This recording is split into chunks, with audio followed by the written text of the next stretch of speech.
திருமண வரவேற்பு நிகழ்ச்சியில் மணமகனின் நண்பர்கள் நடனமாடுமாறு கூறியதால் மணப்பெண் திருமணத்தை நிறுத்திய சம்பவம் கிருஷ்ணகிரியில் அரங்கேறியுள்ளது. காந்திகுப்பத்தைச் சேர்ந்த பெண்ணுக்கும் பனகமுட்லுவைச் சேர்ந்த இளைஞருக்கும் காவேரிப்பட்டினம் சேலம் சாலையில் உள்ள மண்டபத்தில் திருமண வரவேற்பு நிகழ்ச்சி நடைபெற்றது. அப்போது மாப்பிள்ளையின் நண்பர்கள் மதுபோதையில் வந்து மணப்பெண்ணை நடனமாடச் சொன்னதால் அதற்கு அவர் மறுத்துள்ளார். இதனால் வாக்குவாதம் ஏற்பட்டு மணமகனுடன் வந்த சிலர் பெண் வீட்டாரை தாக்கியதாக தெரிகிறது. இதை பார்த்து அதிர்ச்சியடைந்த மணப்பெண் திருமணம் வேண்டாம் என கூறி திருமணத்தை நிறுத்தினார்.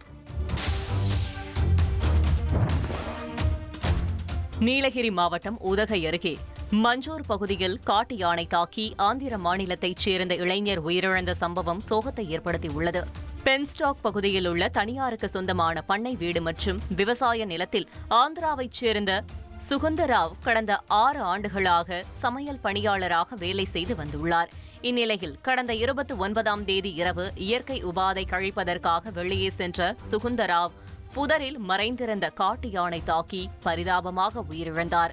தகவல் அறிந்து சென்ற வனத்துறையினர் மற்றும் போலீசார் உயிரிழந்தவரின் உடலை கைப்பற்றி பிரேத பரிசோதனைக்காக அனுப்பி வைத்து விசாரணை நடத்தி வருகின்றனர்.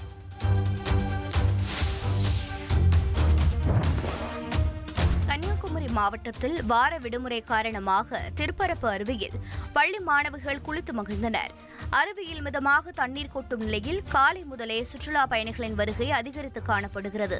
இந்த நிலையில் அங்கு சுற்றுலா வந்த பள்ளி மாணவிகள் அருவியில் விளையாடியும் செல்ஃபி எடுத்தும் தங்கள் மகிழ்ச்சியை வெளிப்படுத்தினர்.